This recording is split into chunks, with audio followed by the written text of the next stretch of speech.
Hello friends, आज evening रे मु ओट्स को देखिकी ମୋ ଇଚ୍ଛା ହେଲା ଯେ ଓଟ୍ସ କିଛି ଗୋଟେ ବନେଇକି ଚଟପଟା ଖାଇବାକୁ ଇଚ୍ଛା ହେଉଛି। ବଟ୍ କିନ୍ତୁ ଓଟ୍ସ କ'ଣ କରି ଭାବିଲି, ମୁଁ ଫ୍ରିଜ୍ ଖୋଲି ଦେଖିଲି ଭେଜିଟେବୁଲ୍ ଅଛି, ତ ଭେଜିଟେବୁଲ୍ ହେଉଛି ହେଲ୍ଦି ନା, ତ ଭେଜିଟେବୁଲ୍ ଗୁଡ଼ା ମୁଁ କଟ୍ କରିଦେଲି। ହଁ, ଆଉ ବିଟ୍ ଆପଣ କାଟିବାକୁ ଭୁଲିବେନି, ବିଟ୍ଟା ବି ଇନକ୍ଲୁଡ଼ କରିବେ, ଶରୀର ପାଇଁ ବହୁତ ବଢ଼ିଆ। ଟେଷ୍ଟ ନହେଲେ କ'ଣ ହେବ, କଲର୍ ସହିତ ଆଉ ହେଲ୍ଦି ପାଇଁ ତ ପରଫେକ୍ଟ ଅଛି ନା।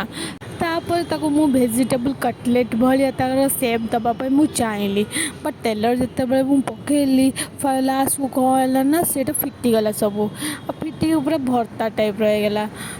ବହୁତ ମନ ଦୁଃଖ ହେଲା କିନ୍ତୁ ମୁଁ ହାରିବା ବାଲା ନୁହେଁ, ଡର के आगे जीत है, हम नहीं छोड़ेंगे। ତ ମୁଁ ତାକୁ ସାଙ୍ଗେ ସାଙ୍ଗେ ତାକୁ କ'ଣ କଲି ନା ତାକୁ ଆଇଡ଼ିଆ ଲଗେଇକି ତାକୁ ବରା ବନେଇଦେଲି, ବାଇଣ୍ଡିଙ୍ଗ ବି ଷ୍ଟ୍ରଙ୍ଗ କରିଦେଲି। ଚଞ୍ଚଣ ରେଡ଼ି। ଆଉ ହେଲା, କୁକିଂ କ'ଣ ଏତେ ସହଜ? ଯଦି ସହଜ ହେଇଥାନ୍ତା ତ ସମସ୍ତେ କରିଦେଇଥାନ୍ତେ ନା। Okay, bye bye, take care.